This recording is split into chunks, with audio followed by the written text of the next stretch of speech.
बार फिर हमारे कुछ सैनिक सरहद पर कत्ल कर दिए गए। सब जानते हैं कि यह पाक की नापाक साजिश का हिस्सा है जिसके पीछे है जमात उद दावा के चीफ और भारत के दुश्मन नंबर 1 हाफिज सईद का दिमाग। वही हाफिज सईद ईद के दिन लाहौर के गद्दाफी स्टेडियम से भारत पर हमले की धमकी देता है।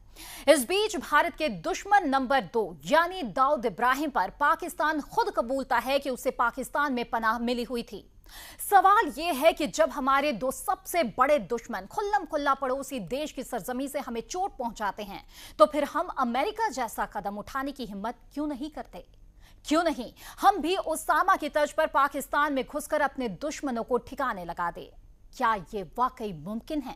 इस पर बातचीत के लिए हमारे साथ कुछ खास मेहमान जुड़ रहे हैं। हमारे साथ बीजेपी नेता सुधांशु मित्तल जी जुड़ रहे हैं, साथ ही कांग्रेस से हमारे साथ हैं अविनाश दीक्षित जी और साथ ही अमेरिकी मामलों के जानकार रॉबिन सचदेव जी भी हमारे साथ जुड़ रहे हैं। आप तमाम मेहमानों का बहुत बहुत स्वागत है और इस चर्चा को हम आगे बढ़ाएं इससे पहले देखते हैं ये रिपोर्ट। अमेरिका को जैसे ही ओसामा के पाकिस्तान में होने की भनक लगी, ओबामा ने कोई देरी नहीं की। बिना वक्त गवाए अपने दुश्मन नंबर 1 पर टूट पड़े। पाकिस्तान में घुसकर उसका खात्मा कर दिया। अमेरिका ने इस कदम को तब अंजाम दिया जब कई साल तक उसे ओसामा के बारे में कोई जानकारी तक नहीं थी। लेकिन हम तो अपने दुश्मनों के बारे में सब कुछ जानते हैं। भारत का दुश्मन नंबर 1 हाफिज सईद तो पाकिस्तान की सड़कों पर खुलेआम घूमता ही नहीं बल्कि हजारों लोगों की भीड़ में शेखी भगाता है, भारत पर हमले की धमकी देता है। हमलावर बन के आएंगे तो इंशाल्लाह लड़ेंगे। वो मुंबई हमलों का मास्टरमाइंड है और भारत को बर्बाद करने का मंसूबा रखने वालों में अव्वल है। लेकिन हाफिज अकेला ही नहीं बल्कि दाऊद इब्राहिम कास्कर भी पाकिस्तान की सरजमी से ही भारत को खोखला करने की साजिश बुनता रहा है। 1993 में मुंबई में सीरियल धमाकों को अंजाम देने वाला दाऊद 20 साल बाद भी भारत की पकड़ से बाहर। India's most wanted terrorist Karachi को अपना ससुराल बना के बार बार हम पे वार किए जा रहा था। बस अब और नहीं। मुंबई ब्लास्ट के बाद भी कई मौकों पर दाऊद देश के दुश्मनों की मदद कर चुका है।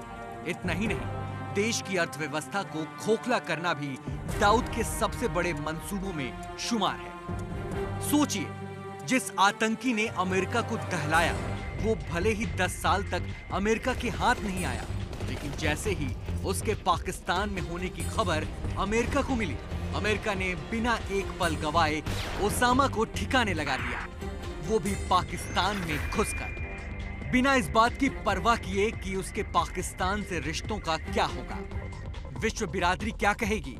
तो फिर हिंदुस्तान किस बात का इंतजार कर रहा है? क्या हम अपने दुश्मनों को पाकिस्तान की जमीन पर घुसकर नहीं ठिकाने लगा सकते?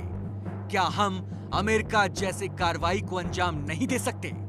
या फिर भारत की मजबूरी है कि वो ऐसा कोई भी कदम नहीं उठा सकता?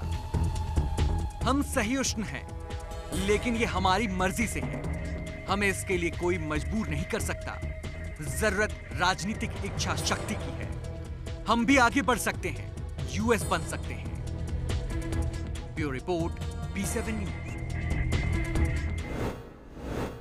जी हाँ, तो क्या वाकई हम भी आगे बढ़ सकते हैं और यूएस बन सकते हैं? इस पर है आज की हमारी ये चर्चा। सबसे पहले अविनाश जी, मैं आपका रुख करना चाहूंगी। सारा दारोमदार आप पर है, सत्ता पक्ष में आप हैं, बताएं कितना मुमकिन है कि हम भी यूएस के तर्ज पर कार्रवाई कर सकें? भारत एक अलग देश है, यहाँ की जो भौगोलिक स्थिति है, यहाँ की जो जियोपॉलिटिक्स है, वो सब अलग है। उसका अमेरिका से कोई कंपैरिजन करना तो बेमानी होगा। आप एप्पल और एक्स जो है वो कंपेयर नहीं कर सकते। दूसरी बात ये है कि जहाँ तक इसका सवाल है कि ज़कीरुल रहमान लाखवी है या दाऊद है या जो दूसरे लोग हैं, हाफिज सईद है, इनके खिलाफ कार्रवाई करने की बात है। बहुत हिंदुस्तान की सरकार ने, चाहे किसी भी पार्टी की रही हो, अलग बात है, काफ़ी इसके लिए कोशिशें की हैं। इनके बैंक अकाउंट जब्त हुए, इनको पर्सोना नॉन ग्राटा डिक्लेयर कर दिया गया। इन सब के खिलाफ में जो है रेड कॉर्नर अलर्ट नोटिस है। इनके सारे दुनिया के देशों में इनका जाना जो है वो बंद है। बहुत सारी और ऐसी चीज़ें हैं, बैंक अकाउंट सीज हैं। कोई इनको जो भी इनके साथ डील करेगा वो भी आतंकी कहलाएगा, उसको भी यूएन जो है उसका एक रेजोल्यूशन है जिसमें इन सबको आतंकी करार दिया गया है। America, Britain, European economic union, Australia, जितने लीडिंग, रशिया, ये जितने देश हैं सब इनको आतंकी करार दे चुके हैं। बिल्कुल। और इसके अलावा एक चीज़ और हमें समझनी चाहिए कि पाकिस्तान, जैसा ज़कीर रहमान लाखवी और हाफिज सईद के लिए तो ये सबको मालूम ही है कि वो पाकिस्तान में हैं, वो वहाँ खुलेआम घूमते भी हैं, दिखते भी हैं और उनके इस तरह के सबूत भी हैं। इन लोगों को पाकिस्तान एक न्यूक्लियर पावर स्टेट है जी, और हिंदुस्तान की स्थिति दुनिया की जियो पॉलिटिक्स में अमेरिका जैसी नहीं है। पाकिस्तान अमेरिका का क्लाइंट स्टेट रहा है, हिंदुस्तान का क्लाइंट स्टेट नहीं रहा। दूसरी बात क्या है, हम उनके साथ में गुजरात से लेके और जम्मू कश्मीर तक बॉर्डर शेयर करते हैं जी। कई बार ये बात सामने आई है कि वहाँ कुछ ऐसे एस्टैब्लिशमेंट में एलिमेंट्स हैं जो कि वहाँ की सरकार के काबू में नहीं है, वो लोग अपने आप ऑपरेट करते हैं और उनका ज़्यादातर रुख जो होता है वो भारत विरोधी होता है।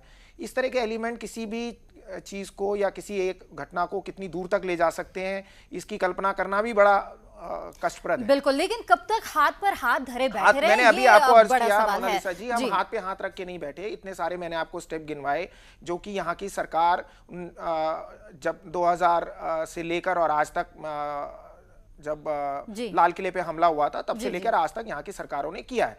और देखिए इस बात पे एक जनरल, मैं अपनी बात पूरी कर लूं मोनालिसा जी। 20 साल गुजर गए हैं, 10 साल लगे अमेरिका जैसी महाशक्ति को, करीबन 1100 बिलियन डॉलर खर्च करके उन्होंने एक आदमी ढूंढा, ओसामा बिन लादेन। मैं फिर वही बात कहना चाहता हूं, आपको ये बिल्कुल बात समझ लेनी चाहिए कि रिटॉरिक अपनी जगह पे है लेकिन हिंदुस्तान की स्थिति इस तरह की नहीं है जिस तरह की। और दूसरी बात, अमेरिका पाकिस्तान से 20,000 मील दूर है। हम यहाँ पर न्यूक्लियर पावर स्टेट है अमेरिका, न्यूक्लियर पावर स्टेट है पाकिस्तान, उसके साथ हम अपना बॉर्डर शेयर करते हैं। वहाँ पर बहुत सारे ऐसे एलिमेंट हैं जो कि किसी भी तरह की शरारत कर सकते हैं। हिंदुस्तान को चीजों को आसपास की अपनी स्थिति देखते हुए मिलाकर, अविनाश जी, इसका मतलब कई ऐसे फैक्टर्स हैं जिसकी वजह से भारत ऐसा कदम नहीं उठाना चाहता, ये आपका तर्क है। सुधांशु जी इस बारे में क्या कहते हैं, आइए उनकी भी राय ले लेते हैं ताकि चर्चा में हम आगे बढ़ सके। सुधांशु जी, आपकी राय जानना चाहेंगे, बताएं।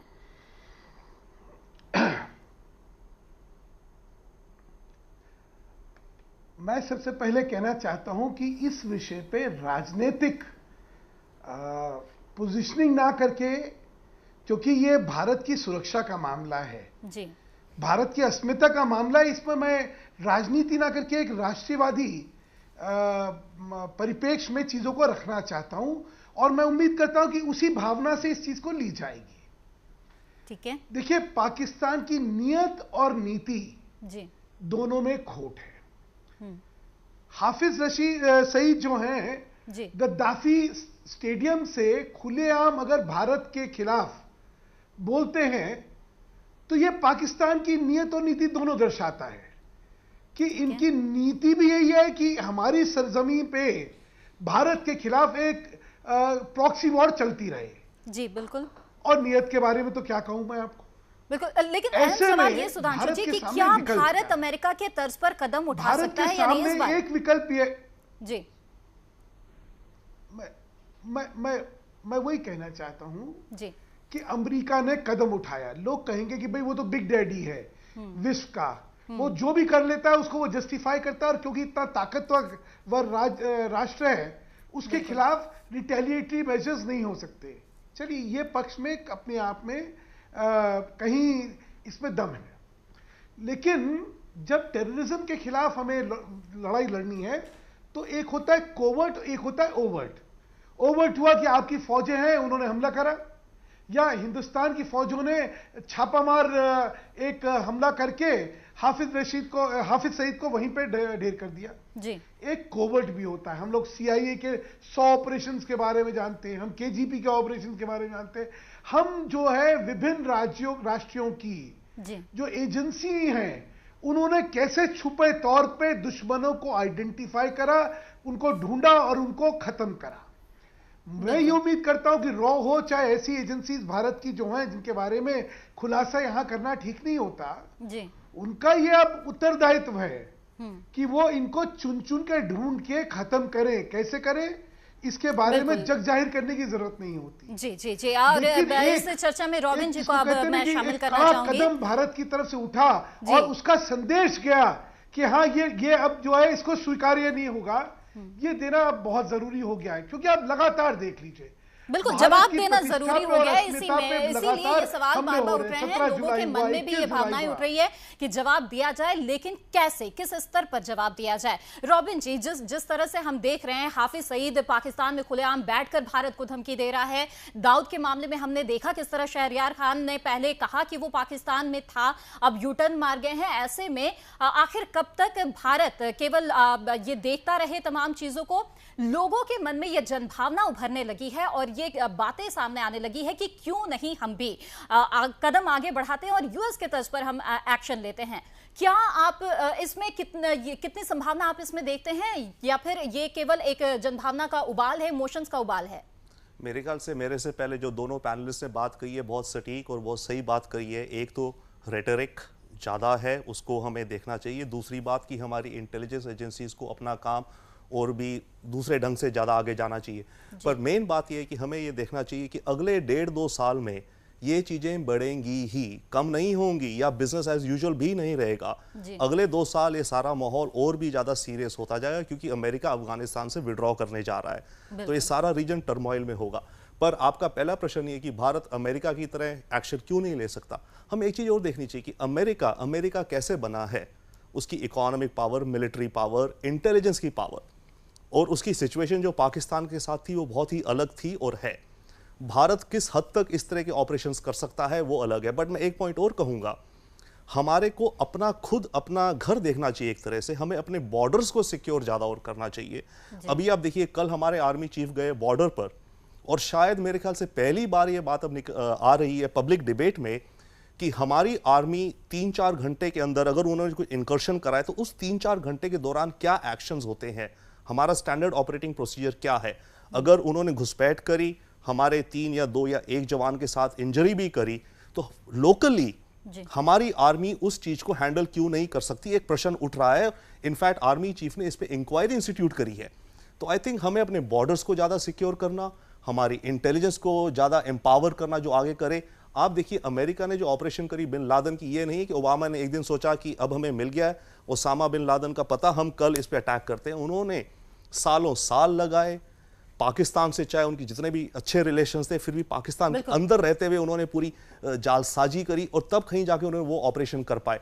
और इस ऑपरेशन में अगर उनका एक भी जो स्पेशल ऑपरेटिंग ऑफिसर वगैरह जो थे, अगर उनकी मौत हो जाती तो अमेरिका के अंदर तो पॉलिटिकल कैओस हो जाता।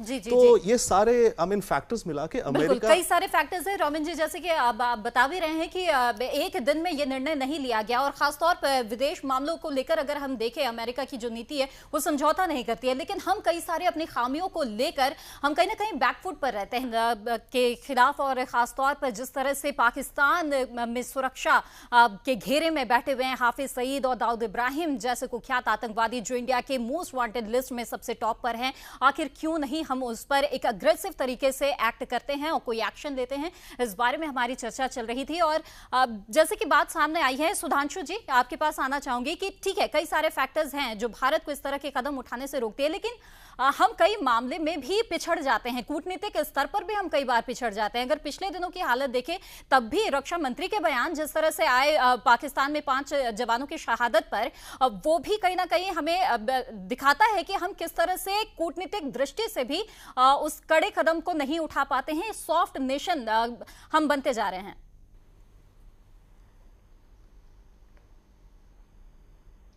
आपने बिल्कुल ठीक कहा। भारत की ये जो छवि बनती जा रही है कि ये एक मुलायम राष्ट्र है, सॉफ्ट नेशन, कि जिसके खिलाफ चाहे वो आतंकवाद के हमले की हरकत कर लीजिए, चाहे एलओसी की वायलेशन की कर लीजिए, या फिर कूटनीति के क्षेत्र में आप भारत को जो है एम्बैरेस कर सकते हैं जी। ये जो छवि है इसको बदलने की जरूरी है, और इसके लिए मैं 1-2 चीजें कहना चाहता हूं जी। जैसे सबसे पहले, भारत कूटनीति के क्षेत्र में कहे अब हम इनसे बात नहीं करेंगे, बहुत हो गया। क्यों? एक तरफ बातें होती है, दूसरी तरफ जो है विश्वासघात होता है। तो उससे क्या होगा कि हम लोग ने अपनी सारी टॉक सस्पेंड कर दी, हम किसी स्तर पर अब एंगेजमेंट में जाएंगे नहीं। इससे एक संदेश जाएगा कि भारत में अब इस विषय को लेकर बहुत ज्यादा गंभीरता आ गई है। सांकेतिक तौर पर अगर ट्रूप्स का मूवमेंट अगर करना है तो वो भी होना चाहिए। जैसे मेरा मानना था कि जब एलओसी की वायलेशन के बाद 5 सिपाही हमारे मारे गए थे जी, तो 5 के बदले 10, 5 के बदले में 15, 5 के बदले में 20, यह हिसाब किताब तो होना चाहिए था। और इस हिसाब किताब में कोई फुल फ्लेजेड वॉर की एस्केलेशन नहीं हो जाती है। तो इसलिए एक मैंने कहा ना, एक संकेत देना और एक संकेत देना बेहद जरूरी है। जी सुधांशु जी, इसी बात का जवाब हम अविनाश जी से ले लेते हैं। अविनाश जी, लगातार सरकार पर ये इल्जाम लग रहे हैं, यहाँ तक कि आम जनमानस जो है वो भी इस वजह से आक्रोशित है कि सरकार की तरफ से उस तरह के कदम वो नहीं देख पा रही है। मोनालिसा जी, सबसे पहले तो हमें ये समझ लेना चाहिए कि हम अपने पड़ोसी चूज नहीं करते। बिल्कुल, हम ये नहीं चूज कर सकते कि अब हमारे पड़ोसी यूरोपियन यूनियन के देश हुए, लेकिन उनसे कैसे डील करना है, मैं आपकी बात पे आ रहा हूँ। जहां तक इसका सवाल है कि बात होनी चाहिए कि नहीं होनी चाहिए, ये सरकार के विवेक पे छोड़ते हैं। पिछले 50-60 साल में, 70 साल में भारत को आज़ाद हुए हो गए, जनरली एक कंसेंसस बनी हुई है फॉरेन पॉलिसी के ऊपर, और अभी तक ऐसा रहा है कि पूरा राजनीतिक एस्टैब्लिशमेंट जो है सरकार के विवेक पर उसको बैक करता रहा है। चाहे वो किसी भी दल की सरकार रही हो, दूसरे दलों की सरकारों ने भी देश चलाया है और उस वक्त भी कंसेंसस बनी रही है। तीसरी बात मैं ये कहना चाहता हूँ कि काफ़ी सुनने में आ रहा है, आपने भी जिक्र किया, बीजेपी से हमारे मित्र हैं वो भी ये मेंशन कर रहे थे कि बातचीत जो है कुछ देर के लिए स्थगित करनी चाहिए या बंद कर देनी चाहिए या कुछ भी एक इस तरह का हार्श स्टेप लेना चाहिए। देखिए, मैं व्यक्तिगत तौर पे आपको बता दूं, बातचीत बंद करने के बिल्कुल पक्ष में नहीं। उसका कारण मैं ये देना चाहता हूं, आपकी 65 की लड़ाई हुई, उसके बाद में फिर बातचीत करनी पड़ी, यानी दोनों तरफ के लोग मरे, हमारे बहुत सैनिक मरे, हमने कुछ खोया कुछ पाया और फिर जाके हम बातचीत में बैठ गए। 71 की लड़ाई हुई, उसके बाद बातचीत से समाधान निकला। कारगिल की लड़ाई हुई, वाजपेयी जी को जिसने कारगिल की लड़ाई का पूरा मसौदा तैयार किया और कारगिल की लड़ाई को अंजाम दिया, उसी जनरल के साथ वाजपेयी जी को बैठना पड़ा। डेमोक्रेटिकली इलेक्टेड लार्जेस्ट कंट्री के प्राइम मिनिस्टर थे। मेरा ये कहना है कि ये कहना बड़ा आसान है कि बातचीत ना करें, लेकिन बातचीत ना करें तो उसका ऑल्टरनेट क्या है, इसके बारे में हम नहीं कुछ कह पाते।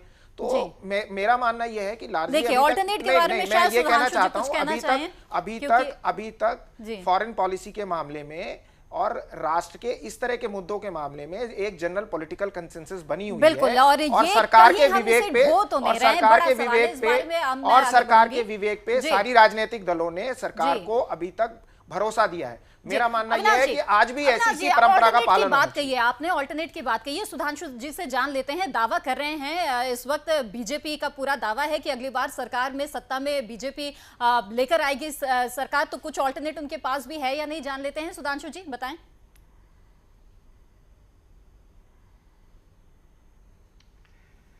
जैसा मैंने आपसे कहा, बातचीत अभी बंद कर देनी चाहिए, ये संकेत होता है और संदेश होता है, और फिर उनकी तरफ से इसमें जब कदम उठाए जाते हैं तब फिर बातचीत रिज्यूम होती है। Suspension of communication and engagement, ये डिप्लोमेटिक पार्लेंस के अंदर और डिप्लोमेटिक मूव्स में एक बड़ा सोचा समझा और स्वीकार्य मूव होता है। तो इसलिए ये कोई बहुत बड़ी बात नहीं। और अगर आपने देखा होगा, सुधांशु जी एक चीज कहना चाहूंगा, जोड़ना चाहूंगा यहाँ पर, सुधांशु जी एक चीज जोड़ना चाहूंगा, सुधांशु जी एक चीज जोड़ना चाहूंगा, continuous engagement is also part of diplomatic parlance. So America continues to engage Taliban for diplomatic parlance, but does not consider them to be a stated country. So diplomatic parlance दोनों तरफ की बात है कि you continue to engage people and sometimes you discontinue. अगर सरकार का विवेक है कि continuing engagement is the way out, then we rather should, हमें सरकार को इस विषय में समर्थन देने की सोचना चाहिए। जी बताएं सुधांशु जी। इसमें आपसे थोड़ा मैं एक भिन्न मत बतलाऊंगा। अमेरिका क्या करता है वो आपके लिए सार्थक इसलिए नहीं है ना कि अमेरिका तो जो है जिस समय उनको दिखा वो तो आपके यहां घुस गया, उसने मार दिया पाकिस्तान में ओसामा को। वो आप कर सकते हैं क्या? आपके सामने हाफिज जो है वो भाषण दे रहे हैं। भाजपा भारत को ये जानने की जरूरत थोड़ी कि वो कहां छुपा हुआ है, वो तो खुलेआम घूम रहे हैं, लेकिन फिर भी भारत नहीं कर पा रहा ना। तो इसलिए जो अमेरिका करता है वही हम रेप्लिकेट कर लेंगे, संभव ही नहीं है। बिल्कुल रेप्लिकेट नहीं कर सकते हैं, इस बारे में हम बात कर चुके हैं। रॉबिन जी, आपको अब मैं अब चर्चा में यहाँ पे लाऊंगी। फॉरेन पॉलिसी की बात हो रही है और किस तरह से सालों साल से हम उसी फॉरेन पॉलिसी को लेकर एक चल रहे हैं, कंसेंसस बना हुआ है। बताएं कि क्या हम इसे एक तरह से अब ढोने लगे हैं या भी वक्त परिस्थितियों को देखते हुए इसमें बदलाव की जरूरत आप महसूस करते हैं? और खासतौर पर सहिष्णुता की बात मैं करना चाहूंगी, जिसे लेकर हम गर्व भी करते हैं, लेकिन क्या ये अब हमारी मजबूरी तो नहीं बनती जा रही? मैं इसमें 3 पॉइंट कहूंगा जो अभी हमारे दोनों मित्र बात कर रहे थे, सुधांशु जी और अविनाश जी। पहली बात मेरे ख्याल से एक प्रैक्टिकल लेवल पे जो सुधांशु जी ने भी मेंशन करी और अविनाश ने शायद पहले, और जिसका मैं पहले जिक्र कर चुका हूं, अगर कभी भी हमारे बॉर्डर पे कोई घुसपैठ होती है, एक फिक्स टाइम होना चाहिए कि 4 घंटे के अंदर उसका लोकल कुछ ना कुछ रिएक्शन स्ट्रांग होना चाहिए हमारी आर्मी से। 4 घंटे में अगर वो लोकल कुछ हो गया तो जब तक वो बात बढ़ती है दैट वो फिर अलग हो जाती है, वो उसी समय कुछ एंगेजमेंट होनी चाहिए, पहली बात। दूसरी बात, हम जो ये बात करते हैं कि भारत की छवि बन रही है सॉफ्ट पावर की, वो कुछ बन गई है, पर हमें एक चीज और ध्यान रखनी चाहिए, इस सॉफ्ट पावर की छवि को हटाने के लिए हमारी छवि दूसरी बनती जा रही है, जो कि है कि आर्ग्यूमेंटेटिव इंडियन। आज की तारीख में वर्ल्ड प्लेटफॉर्म्स पे ये इमेज आ रही है कि इंडिया आर्ग्यू करता रहता है, तो वो हमें उससे सतर्क रहना चाहिए। तीसरी बात फॉरेन पॉलिसी की, और आई थिंक इसमें कांग्रेस और बीजेपी या जो भी सत्ताधारी हो उन्हें क्लियर कर ध्यान देना चाहिए। हमारी फॉरेन पॉलिसी में कितने ऑफिसर्स हैं आपको पता है? महज 650 या 700। चाइनीज फॉरेन मिनिस्ट्री में ऑफिशियल्स पता है कितने हैं? करीब 4000। अमेरिकन डिप्लोमेसी में ऑफिशियल्स पता है कितने हैं? करीब 11000। अब इन 700 ऑफिशियल से हम जो जियो पॉलिटिक्स, कूटनीति की अपेक्षा करते हैं, रिसर्च करें, एंगेजमेंट करें या ना करें, ये सारी चीजें हम कैसे कर सकते हैं? हमें अपनी फॉरेन पॉलिसी का इंफ्रास्ट्रक्चर बढ़ाना चाहिए।